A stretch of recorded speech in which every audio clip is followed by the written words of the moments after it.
deviennent nos encombrants? Ils sont en partie valorisés par l'association La Ressourcerie et puis ce qui n'est pas réutilisé est recyclé. On vous emmène sur le tout nouveau site de tri-broyage de Floref dans ce journal. Madame, Monsieur, bonsoir et bienvenue à nos côtés pour une nouvelle semaine de JT. Avant de feuilleter notre journal du jour, laissez-moi vous présenter notre invité.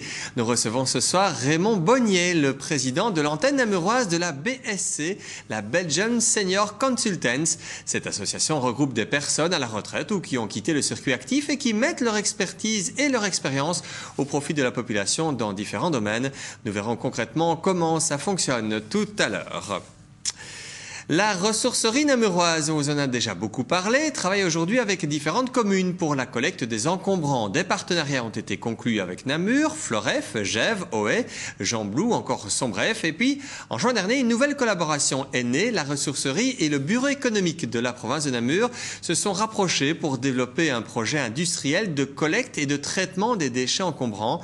Un partenariat qui se concrétise aujourd'hui sur le tout nouveau site de tri-broyage qui se développe à Floref. Un site qu'ont visité dernièrement plusieurs bourgmestres et échevins de l'arrondissement de Namur.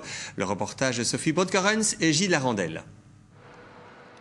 La ressourcerie namuroise souhaite travailler avec l'ensemble de l'arrondissement de Namur pour la collecte des encombrants.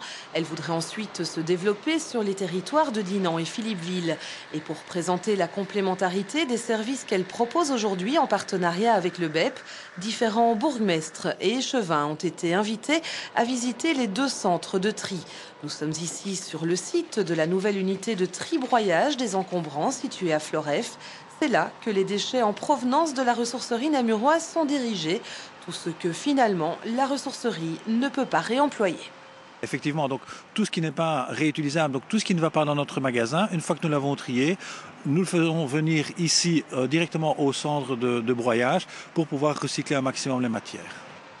Ce centre est aujourd'hui en phase de démarrage semi-industriel. Il fait partie des activités du BEP Environnement qui avait choisi ce site pour regrouper ses services.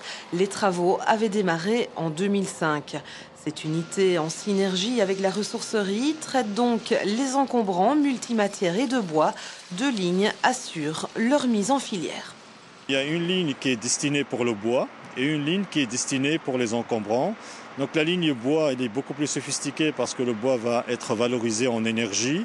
Donc on va retirer tous les indésirables qui se trouvent dans le bois pour arriver à une plaquette d'une dimension et d'une qualité qui puisse répondre aux exigences en matière de combustion et de valorisation de ce type de déchets. Pour les encombrants, le tri permettra également de valoriser certaines matières. Le reste partira pour être incinéré. Pour le moment, l'unité finalise ses tests. Il faut que ces chaînes répondent aux performances indiquées dans les cahiers de charges. D'ici quelques semaines, le centre sera opérationnel et c'est donc le BEP Environnement qui assurera son exploitation. En arrêt de travail ce matin au palais de justice de Namur, une centaine de personnes issues de différents services se sont croisées les bras durant 2 heures. Ils protestent contre les restructurations imaginées par le ministre de la Justice, Stéphane Leclerc. Ce mouvement a créé quelques soucis pour l'organisation des différentes audiences ce matin, mais le travail a repris en milieu de matinée et tout est rentré dans l'ordre dans le courant de la journée. Quel avenir pour l'ancienne église